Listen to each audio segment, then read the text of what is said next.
광고 시간입니다. 오늘 채플 이후 학부 합동 연설회가 진행될 예정이며 채플 카드는 앉은 자리에서 벗습니다. 채플이 끝나면 일어나지 마시고 앉은 상태에서 양 옆으로 채플 카드를 모아주시길 바랍니다. 합동 연설회 학부님들의 많은 참여 부탁드립니다.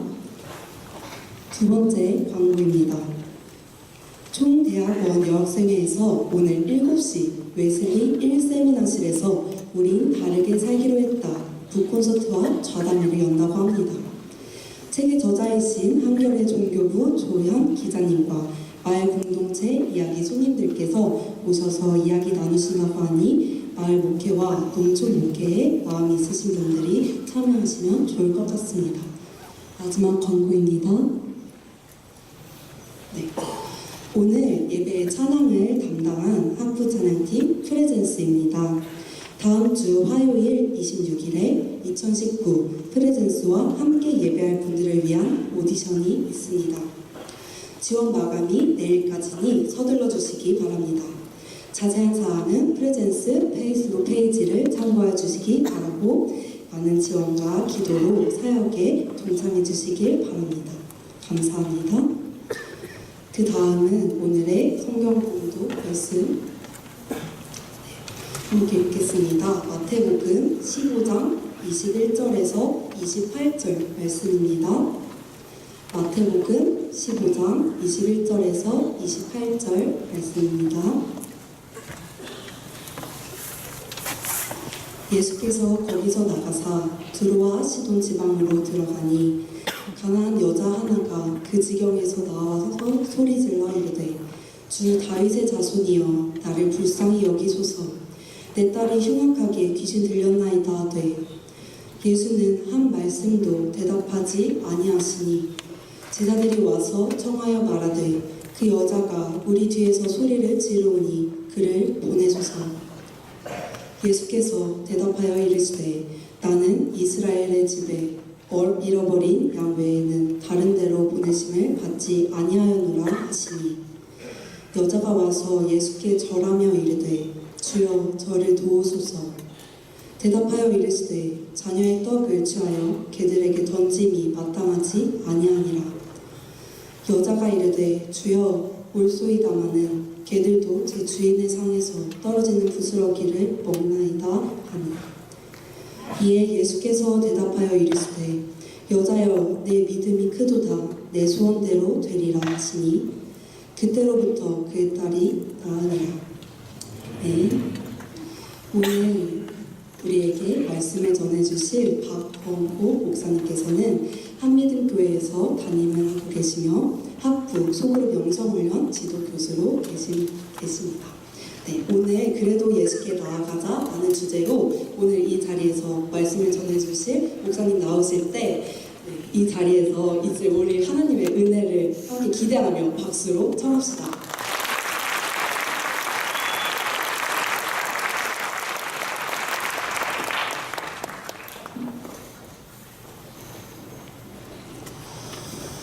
성경 말씀은 누군가 알죠? 네.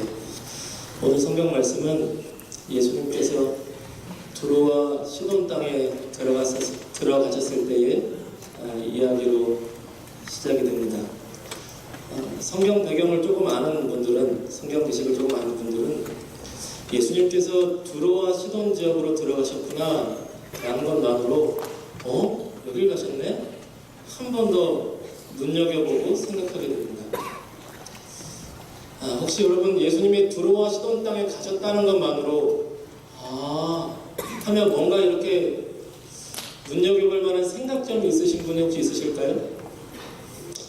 혹시 용기 있게 나는 예수님이 두로와 시돈 땅에 가셨다는 것이 이런 쪽으로 좀 관심이 간다라고 용기 있게 말씀하실 분이 혹시 계실까요? 제가 커피 한 잔 살게요. 커피 한 잔 갖고 안 되나요? 설교를 참여하시죠? 우리 젊은 목사와 젊은 우리 청년들이 같이 참여하는 의미로 뭐가 있을까요? 떠오르는 게 지금 누가 드셨어요? 긁는 거예요? 지금 애매하게 긁으면 안 돼요, 이럴 때. 진짜 커피 한 잔 살게요, 내가. 아우, 좋아요. 아주 좋아. 일단 커피 한 잔 살 테니까 와요. 이따 와요. 그런 거 아주 좋아. 예수님이 두로와 시돈 땅에 들어가셨어요. 두로와 시돈. 여기서 뭔가 생각나는 부분이 있을까요? 두로와 시돈. 일단 와요. 안 맞춰도 돼요. 일단 와요. 아주 좋아. 두로와 시돈. 어렵지 않습니다. 상황적, 문학적, 역사적, 구약학적 배경을 요구하는 것은 아니에요. 조금만 생각하시면 돼요. 시간이 별로 없죠? 어쨌든 잘하셨어요. 이방 땅이라는 겁니다. 두로와 시돈은 이방 땅이에요. 유대인들은 이방 땅에 들어가지 않습니다. 어느 정도는 안 들어가냐면 베드로가 이방인들과 밥 먹다가 유대인이 오니까 황급히 도망갔어요. 내가 이방인들하고 밥 먹는 거 걸렸네 이러면서. 이 정도로 유대인들은 이방인들과 같이 어울리지 않습니다. 그런데 예수님께서 두로와 시돈 땅에 들어가신 거예요. 왜 가셨을까? 어떤 학자는 피곤해서 쉬려고 가셨다라고 하는 사람도 있고, 지금도 이렇게 피곤해서 쉬려고 오신 분도 계신 것 같아요. 벌써 나는 아무것도 아직 안 했는데 벌써 쉬어. 이건 내 잘못이 아니야. 이건 내 잘못이야. 피곤해서 쉬려고 이방 땅에 가셨다는 분도 있고, 또 어떤 분은 그 바로 앞장에서 유대인들과 다툼이 있으니까 다툼을 피하려고 가셨다라고 하는 사람도 있습니다. 근데 혹시 어쩌면 상상해 보기를, 혹시 어쩌면 한 영혼을 만나시려고 가셨을 수도 있지 않을까라는 생각을 해봅니다. 유대인들은 두로와 시돈 땅에 가는 것이 굉장히 꺼려지는 일이고 베드로도 이렇게 피한 일이었지만, 우리가 조금 생각해보면 예수님께는 이방인 땅에 들어가는 것이 그렇게 어려운 일은 아니었을 수도 있어요. 왜냐하면 이미 더 큰 각오를 하고 오셨거든요. 하늘 보좌를 버리시고 이 땅에 인간의 육체로 오셨는데, 죄 많은 이 땅 가운데 오셨는데, 유대인으로서 이방 땅에 들어가는 것 사실 그거 별거 아니죠. 여러분, 우리가 여기서 볼 수 있는 예수님의 아주 큰 특징이 하나 있습니다. 예수님의 정말 큰 특징이 하나 있어요. 예수님은 찾아가시는 하나님이셨다는 거예요. 저는 고등학교 때 불교 열심히 당원이었는데요. 미션 스쿨을 열심히 다니면서 교회를 갈까 절을 갈까 망설이는 중간에 있는 친구들 데리고 4월 초파 이르면 절에 데리고 가서 절밥을 먹였던 열심히 있었습니다. 근데 석가모니는 돌아다니지 않아요. 유명한 한 자리에 있으면 계속 오고 거기 머물러 있죠. 그런데 우리 예수님은 굉장히 유명해졌고 수만 명이 모이는데 가십니다. 오늘은 저 마을로, 오늘은 저 마을로. 잘못 갔다가 박해를 당하시는데도 또 갑니다. 우리 예수님은 찾아가시는 하나님이세요. 여러분, 우리 예수님은 찾아오시는 하나님이세요. 저는 그 예수님께서 오늘 이 자리에 우리와 함께 찾아오시는 줄로 믿습니다. 찾아가시고 찾아오시는 그 예수님께서 오늘 우리 각 사람의 심령마다 거룩하신 주의 성령으로 함께 찾아오시고 함께 임재하시는 줄로 믿습니다. 근데 예수님께서 두로와 시돈 땅에 가셨을 때 문제가 하나 생겼어요. 한 여자가 가나안 여자라고 나옵니다. 마가복음에서는 수로보니게 여자라고 나오고, 이 가나안 여자는 당시 이방인 중에서도 가장 천대받던 사람들이에요. 근데 이 여자 하나가 예수님을 만나려고 쫓아나온 겁니다. 좀 극성스럽게 열정적으로 쫓아왔나 봐요. 악착같이 내가 예수님을 만나고 말겠다는 이런 극성스러움이 있었던 것 같아요. 그 밑에를 보니까 이 여인에게는 딸이 한 명 있었던 것 같습니다. 한 명인지 두 명인지 모르겠지만, 그런데 하필 그 딸이 악한 흉악한 귀신 들려서 고통받는 딸이 있었다 그래요. 그러니 예수님께 고침을 받으려고 내 딸을 고쳐주시라고 나온 겁니다. 저는 이 여인의 심정이 아주 조금 이해가 돼요. 아주 조금 다는 이해 못하고 아주 조금. 왜냐하면 저는 아들, 딸, 아들 3남매가 있습니다. 근데 우리 막내 아들을 태어나던 날, 우리 막내 아들이 태어난 그날에 대학병원으로 실려갔어요. 수술 동의서를 쓰고 마티즈를 끌고 앰뷸런스를 쫓아가는데, 제가 그 앰뷸런스를 따라간다고 해서 수술이 잘 될 것도 아닌데 사람이 돌더라고요. 오늘 태어난 내 아들이 저기 실려가는구나. 저는 마티즈가 그렇게 빨리 달릴 수 있다는 걸 그때 알았습니다. 제가 외제차를 제꼈어요. 벤츠를 제꼈습니다. 벤츠가 끼어들려고 그러길래 제가 유리창 열고 이렇게 때려보면서 벤츠 따위가 들어와? 그러면서 내 아들이 저기 있는데 잠깐 미친 거죠. 미쳤으니까 마티즈로 벤츠를 추월하죠. 이 여인이 예수님께 간절히 부르짖으며 나왔어요. 예수님, 예수님,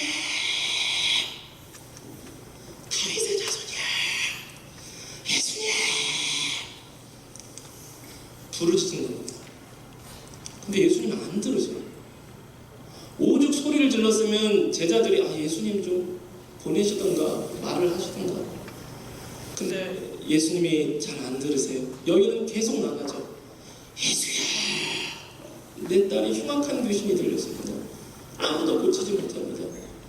그냥 몸이 아픈 것도 아니고 흉악한 귀신이 들렸습니다. 도저히 어떻게 할 수가 없습니다. 예수야, 예수야. 이 여인의 어미의 마음이 얼마나 애가 탈까요? 예수님이 다시 안 오실 수도 있잖아요. 안 오실 가능성이 높죠. 이방 땅이니까요. 이번 기회를 놓치면 예수님 다시는 못 만나요. 예수님 외에는 고칠 수 없다는 것을 이 여인은 믿어요. 다윗의 자손이요, 다윗의 자손이요 외치니까. 그런데 예수님께서요, 안 들으신 것뿐만 아니라 뭐라고 하시냐면, 자녀의 떡을 취해서 개에게 주지 않는다. 내 같은 여자야, 내가 너한테 줄 은혜가 없다. 그래 버리신 겁니다. 여러분, 우리가 신앙생활 하다가요, 이런 비슷한 경험을 할 때가 있어요. 우리 각자의 나름대로 아픔과 고난과 역경이 있는데, 하나님 앞에 간구하고 기도하고 붙들고 나아가고 기도하고 부르짖는데, 하나님이 나를 버리신 것만 같이 기도 응답은 없고 상황은 변하지 않고 내 삶의 꼬라지는 여전히 똑같고 가정 상황은 무너지고, 또 기도했지만 또 안 되고, 하나님이 내 기도를 거절하셨나? 하나님 나를 버리셨나? 하나님 나를 저주하셨나? 이런 상황이 실질적으로 우리 신앙생활 가운데 있다는 것입니다. 제가 올해로 소그룹 영성 지도 교수를 4년째 합니다. 많은 학생들을 만났고 이야기를 듣고 지냈죠. 예전에 어떤 학생이 수업에 들어오면 맨날 자는 거예요. 대놓고 자. 조는 게 아니고. 여러분, 여기도 졸면 보이거든요? 보여요. 지금 이러고 있는 분들 있어요. 보여요. 여기도 보이는데 10명이서 앉았는데 자면 안 보이겠어요? 보이지. 그래서 매주 자니까 한 번은 제가 좀 기분이 나쁘더라고요. 얘는 하나님에 대한 열정이 전혀 없나? 아니면 학업에 관심이 없나? 아니면 나를 무시하나? 이 생각이 들더라고요. 나중에 얘기를 들어보니까 부모님이 두 분 다 일을 하실 수가 없는 상황이었어요. 아프시고. 그래서 이 친구가 평일에 밤새 아르바이트를 하는 겁니다. 저녁 알바를 해요. 그리고 새벽에 과제물을 해요. 쪽잠을 자고 수업을 나온 겁니다. 밤을 샐 때 됐죠. 그러니 어떻게 안 졸리겠어요? 졸리지. 또 이런 얘기도 들어요. 나는 교회에서 열심히 봉사하는데 학비를 안 줍니다. 교회가 가난한 것도 아니고 수천 명인데 봉사를 안 하는 저 친구만 학비를 줘요. 그래서 저는 공부도 열심히 해야 되고 아르바이트도 해야 되고 교회 봉사도 해야 되고 힘듭니다. 이런 얘기도 들어요. 어떤 학생은요, 되게 신실해요. 되게 신실한데 가족이 이단에 넘어간 거예요. 이 친구는 신실한 목회자가 되겠다고 말씀 읽고 기도하고 준비하는데 가족이 이단에 넘어갔어요. 가족이 이 친구한테 야, 마귀 새끼 타는 짓 하지 말라고. 이 친구는 순수하게 예수님 바라보고 있고 성경 읽고 기도하는데 전도하고 교회 봉사하는데 본인들이 이단에 넘어가 놓고 이 친구한테 너 마귀 짓거리 타는 거라고 이렇게 욕하는 경우가 있었어요. 근데 기도하고 울부짖어도 바뀌지 않는 겁니다. 한 친구가 저한테 묻더라고요. 제가 나름 하나님 앞에 헌신한다고 헌신했고 봉사한다고 봉사했고 기도한다고 기도했는데 결과가 이겁니까? 끝이 이거예요? 저한테 찾아왔어요. 그렇게 묻더라고요. 그럼 저는 오늘 메시지가 여기는 모든 분들을 위한 메시지이기도 하지만 그렇게 고난과 환난과 어려움 가운데 학기를 지내고 있는 그 몇몇 분들에게 좀 더 마음을 담은 메시지입니다. 왜냐하면 저도 그랬기 때문이에요. 저도 학부를 지내고 대학원을 지내는 동안 평탄하게 지내본 적이 없습니다. 항상 힘들었어요. 항상 학비를 벌었고 항상 일을 했고 악착같이 장학금을 타려고 노력을 했고 백도 없고 우리 아버지는 믿는 사람도 아니고 고등학교 때까지 절 다녔으니까 무슨 연줄이 있겠어요. 아이도 셋도 낳고 교회를 개척한 지 6년 됐는데요. 제 인생에도 지금 얘기할 수 없겠지만 정말 벼랑 끝에 선 것 같은 내가 앞으로 살아갈 소망이 있을까? 내가 정말 살아갈 수가 있을까? 그렇게 의문을 품고 삶의 절망 가운데 있는 그런 광야의 시간도 있더라고요. 제 나름의 가시밭길과 제 나름의 광야의 길을 걸어왔습니다. 그런데요, 제가 여러분과 나이 차이가 많이 나진 않아요. 그렇게 별로 안 납니다. 그냥 형, 오빠 그 정도 차이예요. 그래 보이잖아요. 그렇잖아요. 그래 보이잖아요. 제가 우리 학생들한테 제가 반에서도 이렇게 말 안 나요. 존칭성 비슷해 보이니까.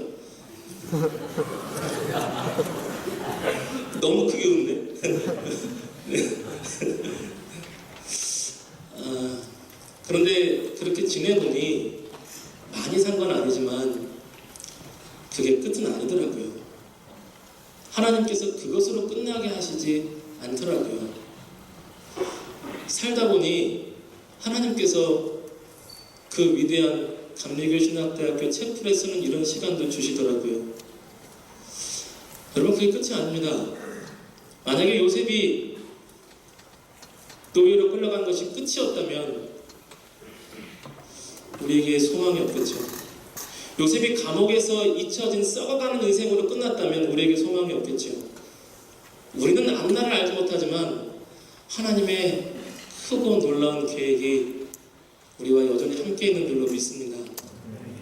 하나님은 여전히 그 삶 가운데서 함께 하시며 구원의 계획과 소망의 계획을 갖고 계세요.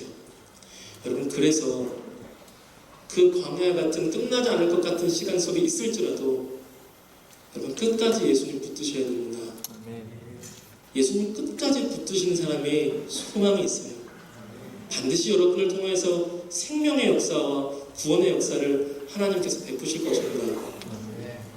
오늘 성경 본문에 나타난 이 여인이 정말 잘한 게 있어요. 정말 잘한 게 무엇이냐면 예수님께서 그렇게 매몰차게 거절하시는 그 상황 속에서 악착같이 예수님께 나아가고 예수님을 붙들고 늘어졌다는 것입니다. 우리 성경 한번 읽어볼까요? 26절, 27절 한번 읽어보시겠습니다. 26절, 27절 읽겠습니다. 시작. 대답하여 이르시되 자녀의 떡을 취하여 개들에게 던짐이 마땅하지 아니하니라. 여자가 이르되 주여 울소이다마는 개들도 제 주인의 상에서 떨어지는 부스러기를 먹나이다 하니. 예수님 맞습니다. 나 개 같은 인생 맞습니다. 내가 개 취급을 받아도 괜찮습니다. 내 자식 새끼 살릴 수 있다면 개 취급 받아도 괜찮습니다. 아니, 그것을 떠나서 예수님이시라면 나는 당신이 다윗의 자손이여 메시아여 구원자인 것을 나는 믿습니다. 당신 앞에 서라면 나는 개 취급 받아도 되고 자존심이고 자존감이고 다 부숴도 괜찮습니다. 당신이 유일한 해결책이고 당신이 유일한 구원자시오 당신이 유일한 소망이신 것을 나는 믿습니다. 그러니 부스러기 같은 은혜라도 베풀어 주옵소서. 끝까지 예수님께 나아가고 악착같이 예수님 붙들고 누려지는 거예요. 예수님께서 이렇게 말씀하세요. 우리 28절 한번 읽어볼까요? 시작. 이에 예수께서 대답하여 이르시되 여자여 내 믿음이 크도다. 내 소원 되리라 하시니 그때로부터 그의 딸이 나으니라. 아멘. 할렐루야. 예수님께서 합격하신 거예요. 합격. 테스트 합격. 너 믿음이 크도다. 내 소원을 들어주리라. 내 딸도 낳으리라. 여러분, 만약에 예수님께서 그 즉시로 딸을 고쳐주셨다면 이 여인을 향한 믿음의 합격, 네 믿음이 크도다라는 선포는 듣지 못했을 겁니다. 평생 다시는 예수님을 만나볼 기회가 없는 이 여인이 이제 딸이 멀쩡하게 사는 것을 보고 감사할 때마다 기억하겠죠. 내 딸을 이렇게 고쳐주셨던 예수님이 나에게 그때 이렇게 말씀하셨어. 네 믿음이 크도다. 이 여인은 딸이 고침받은 것으로 끝나는 것이 아니라 담임 목사님께 믿음 좋다고 인정받은 것을 초월하여 예수님께 믿음이 크다고 인정받아서 평생에 그 말씀이 각인되어 살 수 있게 된 겁니다. 다시는 예수님을 볼 수 없었던 그 척박한 땅에서 내 믿음이 크다고 인정해 주신 그 예수님 말씀을 기억하며 이방 땅이지만 하나님의 자녀로, 척박한 환경이지만 하나님의 딸로 살 수 있게 된 거였어요. 이 여인은 딸도 고침받고 자신의 믿음도 영혼도 구원받는 더 큰 놀라운 구원과 생명의 역사를 경험하게 되는 것입니다. 여러분, 예수님 끝까지 붙드는 것이 능력입니다. 그럼 예수님만이 소망입니다. 예수님이 능력입니다. 지금 당장의 삶의 기도가 거절되는 것 같아도 그래도 끝까지 예수님께 나아가십시오. 끝까지 예수님 붙드십시오.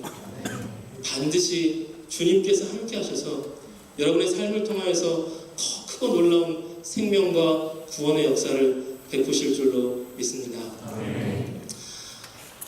우리 잠시 기도했으면 좋겠어요.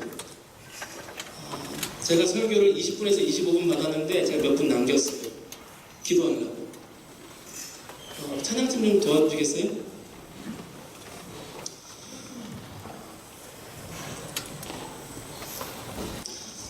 누가 어떤 분이 이 광야와 가시밭길을 지금 걷고 계시는지 저는 잘 모릅니다.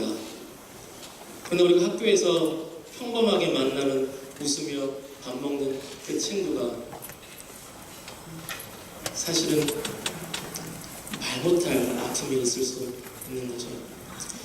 그럼 우리 기도할 때 자신이 그런 상황이라면 나를 위해서 기도하시고 나를 붙들어 주시라고, 그리고 나를 통해서 더 큰 생명과 구원의 역사를 일으켜 주시라고 기도하시고